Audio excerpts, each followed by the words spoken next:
Dear OAI National Focal Points for Wildlife, to quote a famous phrase from the Johannesburg Earth Summit held in September 2002, our house is burning and we look the other way.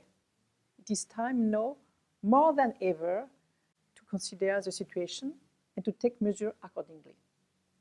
It is time to forge a new bond with nature and wildlife, a bond of respect and preservation.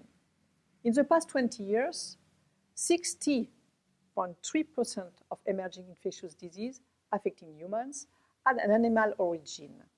And the majority of this, more than 70%, came from wildlife. For these reasons, wildlife is viewed as a provider of pathogens to domestic animals and humans. However, this situation is a result of more interactions between wildlife, domestic animals, and humans, due mainly to human activities than a characteristic of wildlife. Human health, animal health, and environmental health are all interconnected. Wildlife is viewed as a provider of pathogens to domestic animals and humans. To give a concrete example, bats are often viewed as daily virus carriers. However, the same bats are seed dispersers and pollinators of many fruit trees and plants that are indispensable to humans. Many other animals on the planet play a vital role in maintaining healthy and functioning ecosystems that greatly benefit humans. Wildlife is therefore essential to maintaining ecosystem services, to maintaining human health and well-being, to maintaining the Earth as a living planet. The disappearance of some animal species due to daily pathogens or other factors, such as climate change, deforestation, or pollution, will have important ecological, socioeconomic, and global health impacts. Therefore, wildlife health deserves investment and attention. The World Organization for Animal Health has been working on wildlife for many years.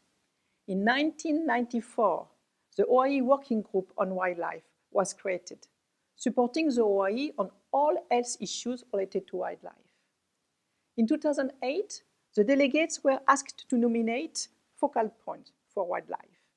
Since then, you play an important role, as you are in charge of collecting and reporting wildlife disease information through OAI WISE and act as a contact point for the OAI on all issues related to wildlife health. Since 2008, 5 cycles of training workshops have been organized in the OAI 5 regions to train you as OAI national focal points on the surveillance of wildlife diseases. Unfortunately, due to the COVID-19 related situation, it has been 2 years since a training workshop was organized. The 6th cycle should have been organized during this period. However, given the circumstance of the pandemic and the focus on spillover of disease from wildlife, it has been deemed important to update you on recent developments concerning the activities of the OAI related to wildlife.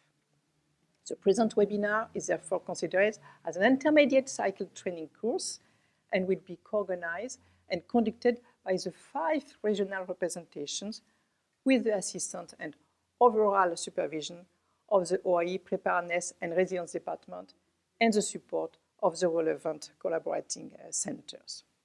Of course, the OAI World Health Information Analysis Department is also involved. The overall objective of this workshop is to provide you with knowledge on the recent OAI developments on wildlife and enable you to provide inputs or comments into these initiatives. In particular, on the OAI Wildlife Health Framework, Protecting Wildlife Health to Achieve One Health, published in 2021, a few months ago, and that is a strategic plan for the OAI on wildlife, in which you will be essential in its implementation. You can also comment the draft 6th cycle training manual prepared by the US-based OAI Collaborating Center on Wildlife Disease Surveillance Systems, and of course also on the new OAI WISE platform launched a few months ago in March 2021, and its new functionalities with a focus on current and future reporting options for wildlife OAI listed or non-OAI listed diseases. the cost of investing in appropriate surveillance systems and networks and in wildlife health management are not negligible. But the cost and risk of not doing so are much greater, both from a public health and a conservation standpoint. Therefore, coordinated global action is needed to ensure that wildlife health is fully integrated into the One Health discussions along with the environmental sector and is adequately monitored and managed with the same diligence as domestic animal health. In the future, veterinary services and other wildlife authorities need to be involved together in wildlife health and with the relevant other authorities in the concept of One Health as to reintegrate human health, animal health, and environmental health are all interconnected. I wish you an interesting and successful training workshop. I thank you for your support.